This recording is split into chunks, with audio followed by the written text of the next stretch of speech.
To start things off, let's get an easy pick out of the way.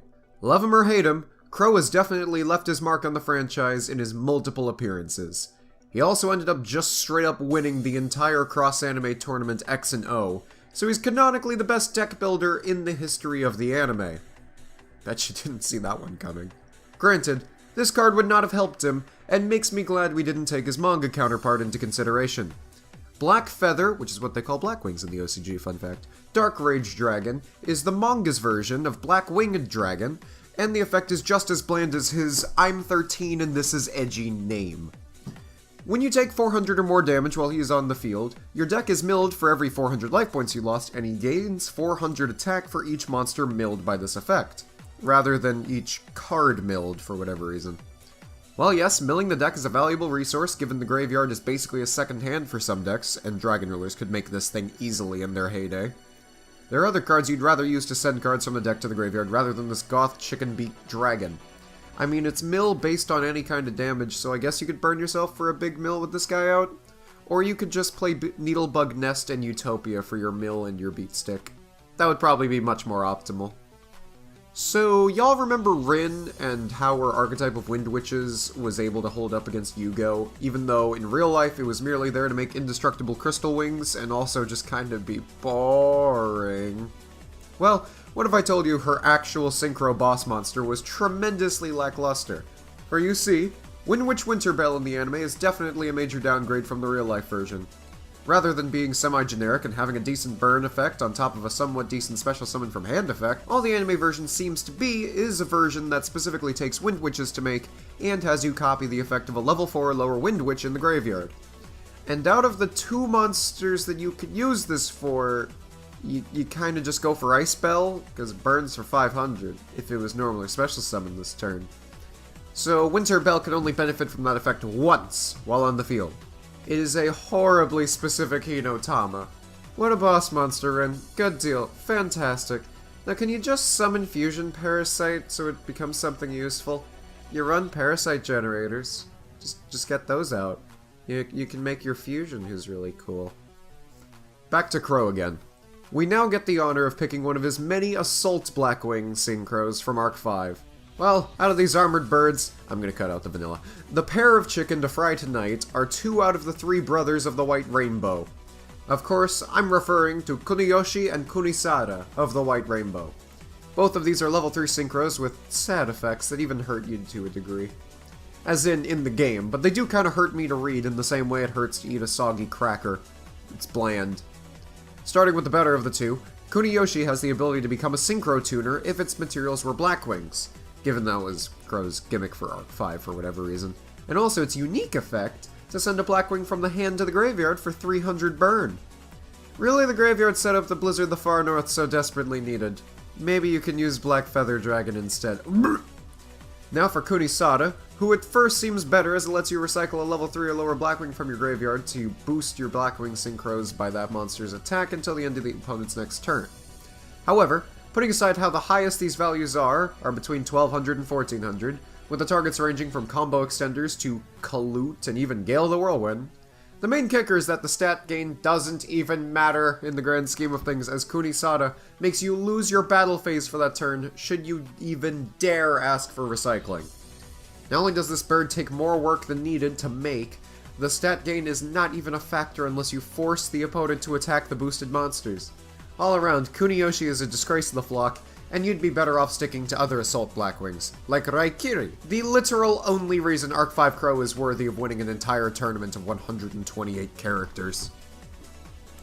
Crow is not the only signer in our crosshairs, as now it's time to take aim at Jack Atlas, and his level 6 synchro from Arc 5, Red Wyvern. Despite being generic, the effect is a train wreck through and through.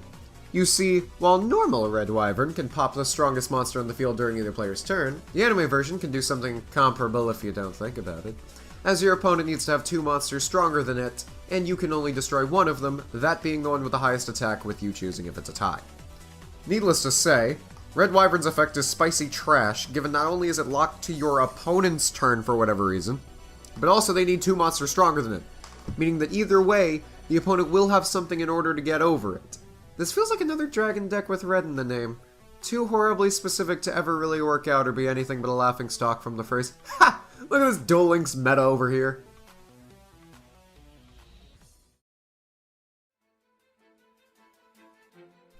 Oh boy, back to back with the Jack Attack, with number 6 being another Synchro, used by our resident most powerful Australian, Jack Atlas.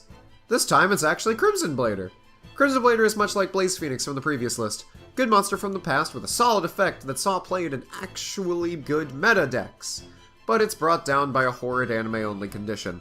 While Crimson Blader can nullify the summon of anything level 5 or higher after it destroys a monster, at least in real life, the anime one stuns all summons that turn. However, the catch is that he has to destroy a Synchro monster specifically. Why? Needless to say, this effect is strong, but the condition is certainly something that makes it much harder to work with. How many times have you attacked over a Synchro monster in your games this format? What percentage of the time do you think your opponent is just going to leave out a Synchro to die? Not very often. Also, in that circumstance, you better capitalize it with a very specific level 8 Synchro and destroy the opponent's Synchro in battle so that you can shocklock the opponent for a turn. Really is an anime card. Doesn't work unless it really, really does. Rex Goodwin was a true down-to-earth savage among men, all things considered. Given the fact he caught Greiger's chariot pile missile with a robot hand, and how his Earthbound Immortal is the strongest out of all the Immortals, and also just the dumbest. You'll see him in a video later. However, Rosca is not alone, as this man with a deck themed on the Incas has other boss monsters. Sadly, this duo is really lackluster in comparison. Granted, actually most things are. This duo is just really lackluster in general. As in, I might say that they're some of the worst Synchros. Name of list. Make room for the level 8 Sun Dragon Inti and the level -6 Dark Synchro Moon Dragon Kuya. Both of these make the list as they are a pair in the sense that Inti needs Kuya to do even more beyond its own effect. While Inti is generic, its effect is much worse than the real-life print. Quick effect. You can reduce Inti's attack to 0 for the turn. Using this, you can crash Inti into a monster to pop the monster and burn the opponent for its attack. You know what could replace this? Ring of Destruction. A trap that hardly anyone plays nowadays, unless you're a Table 500 Critias deck. As for Kuya, you have to go through the pain of making this Dark Synchro, only for a monster who can blow itself up to revive Inti, and revive itself if Inti is destroyed. All you get from this combo is basically a vanilla level 8, because you would hardly want to use that effect just for an ineffective amount of burn that makes you lose a monster in the progress, and a Dark Synchro that only supports the level 8 and letting you repeat the strategy.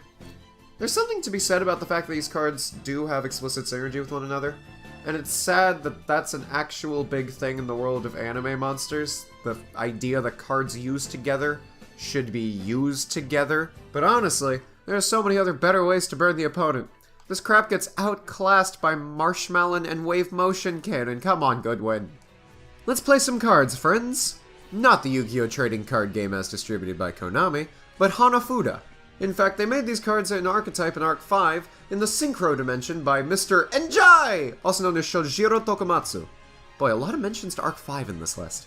You see, his archetype was known as Flower Cardians, and his boss in the first duel with Yuya was this big guy, Flower Cardian Light Shower.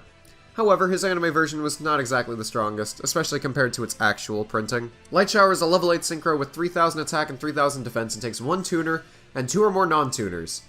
Yet it's a vanilla unless you specifically use his 4 upgraded Flower Cardians. Calligrapher, Phoenix, Crane, and Moon. All you really need to know about them is that they can change their levels for the sake of the Synchro summon.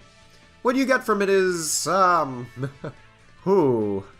Shower lets you skip your draw phase and burns the opponent for 1500 whenever they draw a card. However, if you draw a card for any reason, his effects are negated. The crucial loss is that in the actual print, they gave him Omni Protection for the archetype from card effects. Combine that with how he needs specifically these 4 monsters to make, unlike real life, Light Shower in the anime is a mess that only worked because of Chojiro's trap card that locked Yuya out of summoning and put him in a burn lock until Yuya pro-tagged his way out. Kinda like how Arcana Force are terrible, so Sartorius had to not only change fate, but also have Tour of Doom on the field. Same general idea. This is one monster that I thought was hilariously bad when it came to real life, but then going and seeing what it was like in the show just made me laugh even harder. Returning to the 5Ds manga for a moment, funnily enough, we also return to Rex Goodwin. In the manga, his deck was based on celestial monsters, spamming the field with level 2s to make Ascension Sky Dragon. That one card that recently got reprinted because it was a couple grand originally as a prize card. However, one of those monsters he used was a weak Floodgate that could barely fight.